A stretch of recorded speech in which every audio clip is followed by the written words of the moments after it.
اس علاقے میں ہی نہیں بلکہ ہندوستان کی سطح پر اس وقت ایک معروف اور نامور عالم دین صاحب نسبت بزرگ حضرت مولانا مفتی تبارک حسین صاحب کو کون نہیں جان سکتا۔ حضرت مولانا اعجاز صاحب رحمۃ اللہ علیہ کی زمانے کو جب پڑھیے گا تو حضرت مولانا مفتی تبارک صاحب کا نام اس میں جلی حرفوں میں آتا ہے، اور دارالبہارگنج میں کئی دہائی کے مجھے لگتا ہے انہوں نے خدمت انجام کی، حدیث پاک کی، اور اس وقت آسام میں ادارے شیخ حدیث صاحب نسبت بزرگ ہیں۔ حضرت مولانا مفتی تبارک صاحب بھی حضرت مولانا محمد طیب صاحب رحمۃ اللہ علیہ کے شاگرد، اور ابتدائی تعلیم انہوں نے حضرت مولانا ہی کے پاس حاصل کی۔ آج حضرت مولانا مفتی تبارک صاحب کا جو فیض ہے وہ کئی عالموں پر وہ تنہا ایک تقریباً ہے، اور نہ صرف یہ کہ تدریس میں بلکہ تزکیہ میں، تصوف میں، دلوں کی پاکی اور صفائی میں ان کا اپنا احکام ہے۔ تو یہ حضرت مولانا کے فیض یافتہ میں نوجوان عالم دین مولانا مفتی سجاد حسین قاسمی صاحب بانی و محترم جامعہ عائشہ المنان للت کرام سے گزارش کرتے ہیں کہ تشریف لائیں، اور نوجوان جو ہوتے ہیں وہ بڑے عقل مند ہوتے ہیں، 2 منٹ کی بات 1 منٹ کہنے کا ہنر رکھتے ہیں۔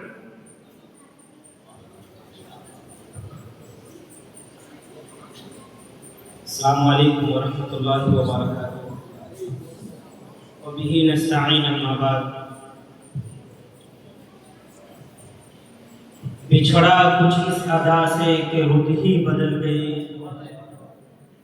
بچھڑا کچھ اس ادا سے کہ رت ہی بدل گئی، ایک شخص سارے شہر کو ویران کر گیا۔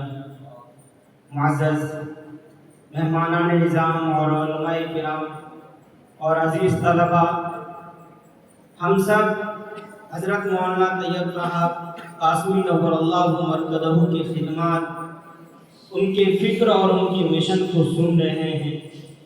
یقیناً وہ صرف پڑھنے پڑھانے میں ہی نہیں بلکہ پڑھنے پڑھانے کے ساتھ ساتھ افراد سازی کے اوپر بھی محنت کرتے ہیں۔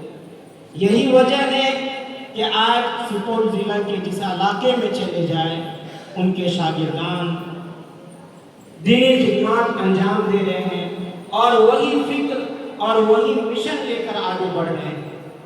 میں یہاں پر موجود تمام حضرات سے یہی درخواست کروں گا کہ حضرت علیہ رحمت کا جو مشن اور جو فکر لے کر وہ چلے تھے، ان کے فکر اور مشن کو یہاں رکنے نہ دیں، بلکہ ہم ان کے فکر کو آگے لے کر بڑھے، اور عزیز طلباء جو ان کی کوشش اور جو ان کی محنت تھی، ہم ان کی زبانیں اور ان کی زندگی کو سن رہے ہیں، انہیں اپنے اندر لانے کی کوشش کریں، اور ہم بھی ویسا بننے کی فکر کریں۔